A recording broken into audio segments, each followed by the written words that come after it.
I'm Connell Hutchins from Connecting the Dots, and I'm here to interview Ms. Karen Craig. There are a couple of great programs that the state of Illinois has implemented. One of them is called Illinois Solar for All, which is the program that I do grassroots education for. And it's a state incentive program that came about actually in 2016 from the Future Energy Jobs Act. And the state of Illinois recognized that they needed to help environmental justice and low-income communities get access to solar, and they set aside $10 million to help incentive programs for that. And then on September 15th, 2021, Governor Pritzker signed the Clean Energy Jobs Act, which continues Illinois Solar for All as a program, and it bumped it up to $50 million to help the environmental justice and low-income communities get access to solar.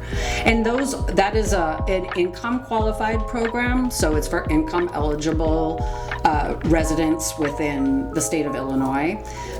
But there is another state incentive program that helps to incentivize and offset costs, and it's for those that don't meet those income eligibility requirements. It's called Illinois Shines. And so between the two of these programs, which, like I said, are state incentive programs that have approved vendors that have been vetted for very strong consumer protections, workmanship quality, and other requirements that they're held to a standard that it's a legitimate program, that they have these approved vendors so that you have a level of confidence and trust in working with them.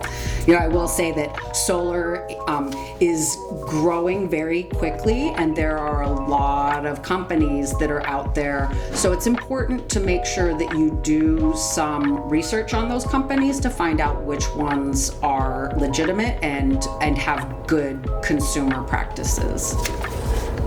So what are rooftop types ideal for solar panels? What really matters is the condition of the roof. Can it hold the panels? Most panels would be installed for anywhere from 15 years to 25 years. So the condition of the roof, and whether or not there are a lot of trees around the property, and if there's shade. So, flat roofs, pitch roofs are all suitable, but each vendor would come and do a site suitability for a property to see, how much shade is there, because that's one of the bigger factors. There's actually a very fun, Google has a website called Project Sunroof, and you can put in your address and it'll show you how much sun your roof gets, and it'll estimate how many panels you could have and what your savings over 15 years could be. It's a fun way to see if you have a good roof for sun, and a lot of rooftops in Chicago and around the Midwest are great for solar panels. How do solar panels work in cold weather? Even though in places like Chicago and the Midwest, where we have very cold winters, the sun still shines year round. And actually the energy that the solar panels are converting is not from the heat that's generated by the sun, but from the light that's generated by the sun. And they have done some studies to show that solar panels are actually working optimally in colder weather. And that's because the electrons, the way that they're at rest when it's cold, when the sun hits the panels and they activate, they can actually have increased performance. So in some respects, it can be beneficial to have it in cold regions like ours, not just in places where there's lots of sun like California or Arizona. Can we solely rely on solar panels, or do we have to also rely on ComEd?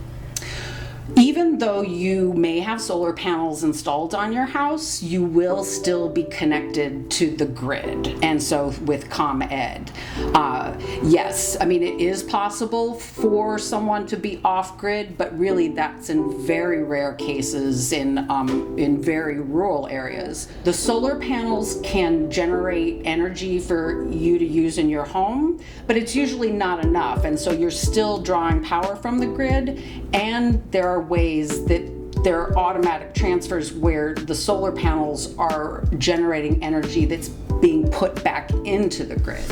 I also have read that you can sell solar power energy back to the grid. Is that possible in Illinois or no? Yes, it is. And so that is part of that system setup that we talked about in the beginning.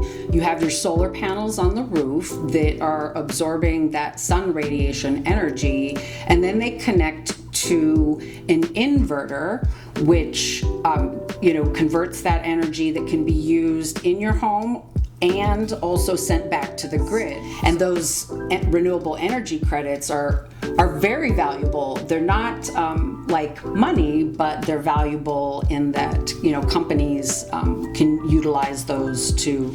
It's in the bigger picture of like offsetting fossil fuel use. Thank you so much. Thank you, Kana. It was so fun to talk about solar panels with you today. Same. Thank you. Thanks for joining us.